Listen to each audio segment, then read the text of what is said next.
ጤና ይስጥልን። በዛሬው ዝግጅታችን የዋህነትና ተላላነት የሚያስከፍለውን ከባድ ዋጋና መፍትሄውን የሚዳስስ ዝግጅት እናቀርባለን። ስለምትከታተሉን እናመሰግናለን። ላይክ፣ ሰብስክራይብ እና ሼር ብታደርጉልንም እንወዳለን።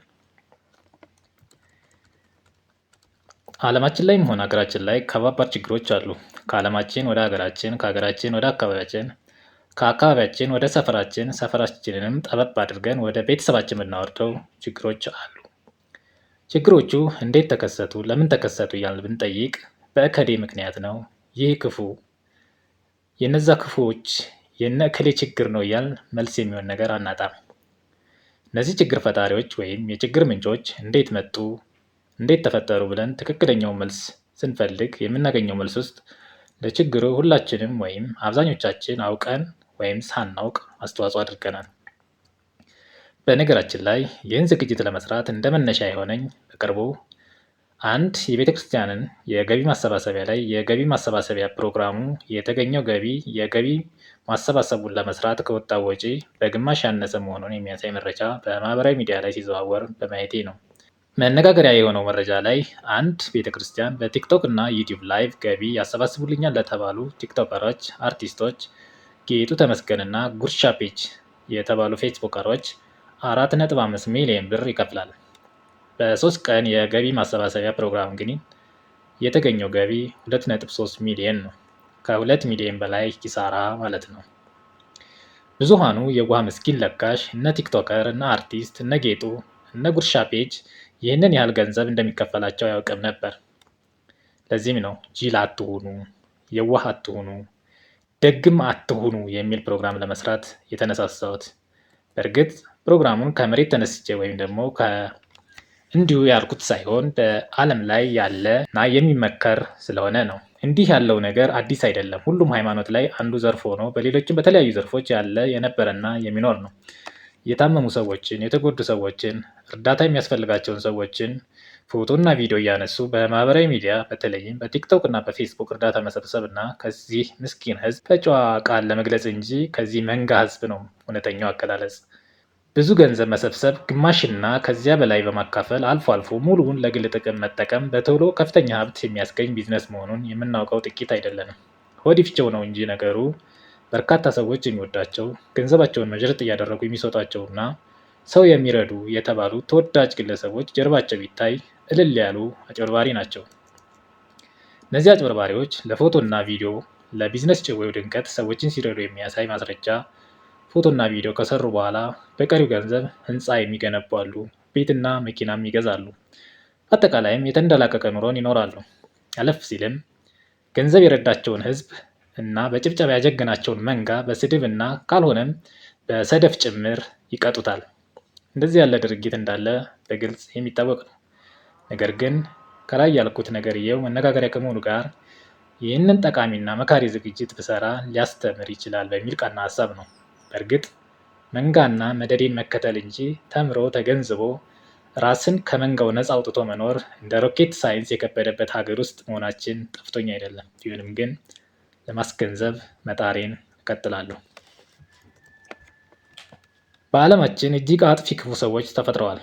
ከባድ ውድመትና ጥፋትንም አስደርሰዋል። እነዚህ አጥፊዎች ግን ከሰማይ እየወረዱ አልነበሩም።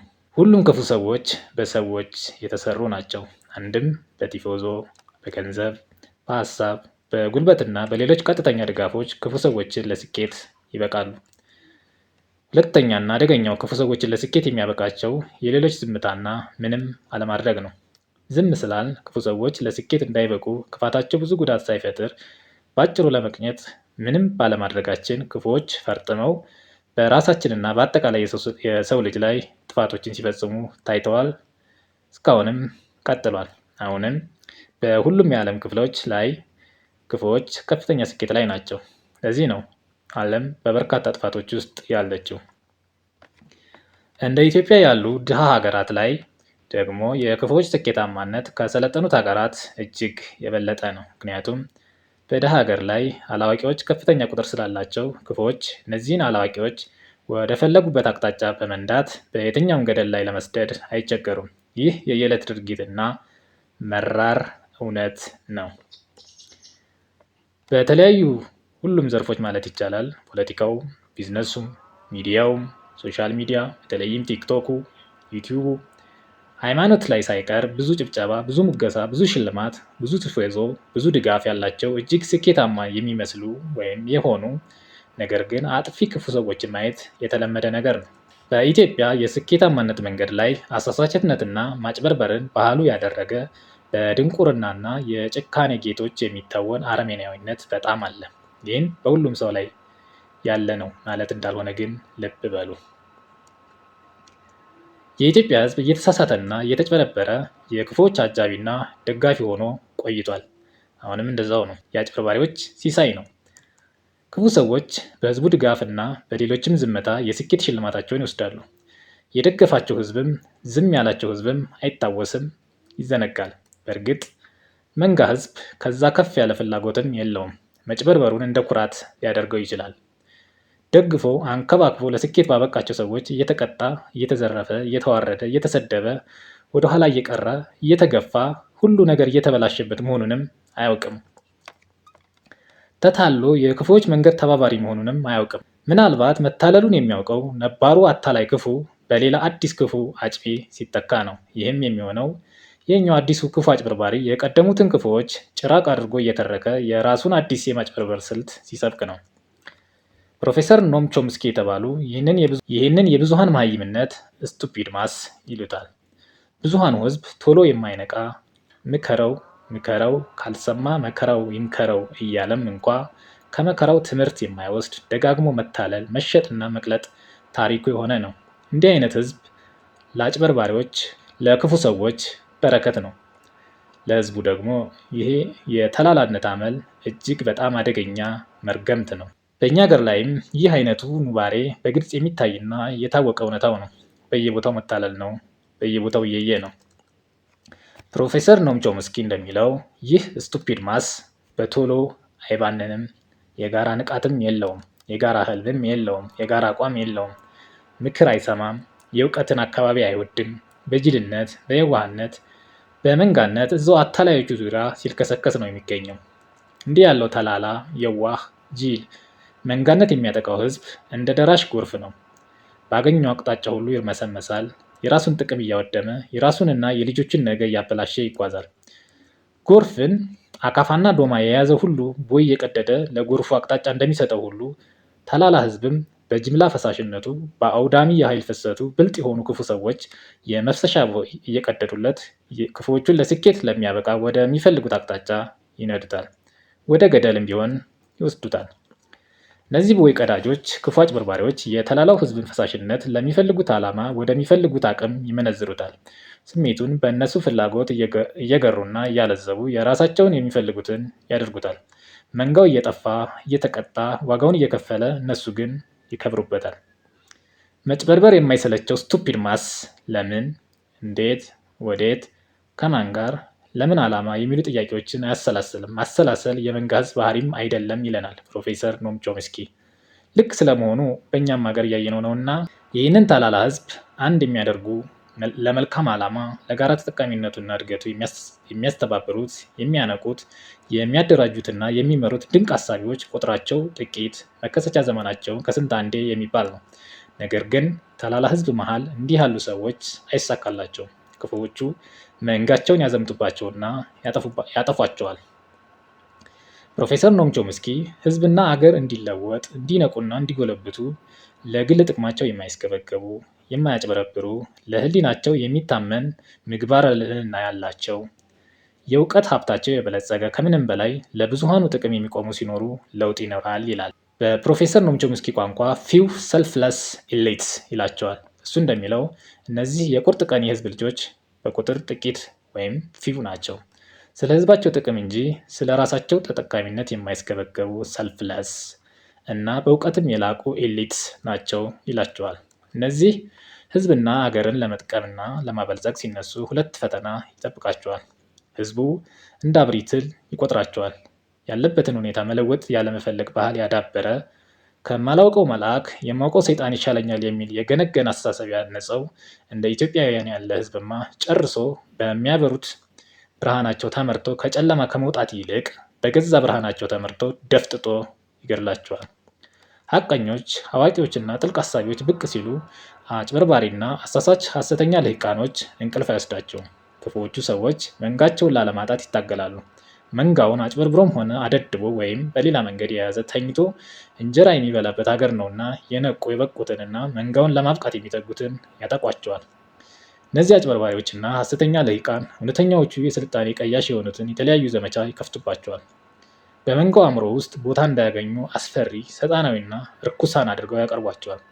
በክፋታቸው ተጠቅመው ያገኙትን ሁለገብ ኃይልና ጉልበት ሁሉ ተጠቅመው መንጋውን ለማታለል በሰፊው ይሰራሉ።